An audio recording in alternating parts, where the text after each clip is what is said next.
అరకులో చలి విపరీతం -డిగ్రీలకు వచ్చేస్తుంది. అక్కడ విపరీతంగా అల్లాడిపోతున్నారు జనం. మామూలుగా ఏ మధ్య తరగతో ఎగువ మధ్య తరగతో అయితే కనుక రూమ్ హీటర్ లాంటివి వాడతారు. పేదవాళ్ళకి ఎలా కుదురుతుంది?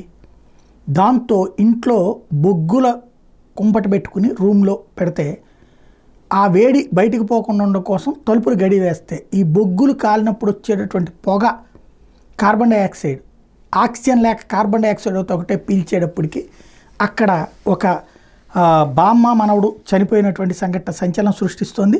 చలికి తట్టుకోలేక బెడ్రూమ్ తలుపు కిటికీ మూసుకుని నిప్పులు కొమ్మడి పెట్టుకుని నిద్రించిన ఇద్దరు ఊపిరాడక మృతి చెందారు. ఘటన శనివారం రాత్రి అరకులో చోటు చేసుకుంది. డుమ్రిగూడ మండలం సెందెంగి వలసకు చెందిన కొర్రా చిలకమ్మ స్థానిక శారదానికేతన్ పాఠశాల ఆయోగ పనిచేస్తుంది. తన కొడుకు కుటుంబంతో కలిసి ఏరియా ఆసుపత్రి సమీపంలోని ఫారెస్ట్ క్వార్టర్స్లో ఉంటుంది. శనివారం రాత్రి చలి ఎక్కువగా ఉండడంతో బెడ్రూమ్లో నిప్పులు కుంపటి పెట్టుకుని తలుపు కిటికీలన్నీ మూసి చిలకమ్మ తన మనవడు కొర్రా నానితో కలిసి నిద్రపోయింది. ఆదివారం ఉదయం 7 గంటలకు చిలకమ్మ కుమారుడు బాలరాం తలుపులు తెరిచి చూసేసరికి చిలకమ్మ నాని ఇద్దరు కూడా చనిపోయి ఉన్నారు. దీంతో బలరాం పోలీసులకు సమాచారం అందించారు. కుటుంబ సభ్యులు ఈ వ్యవహారానికి సంబంధించి కుటుంబ సభ్యులను విచారించారు.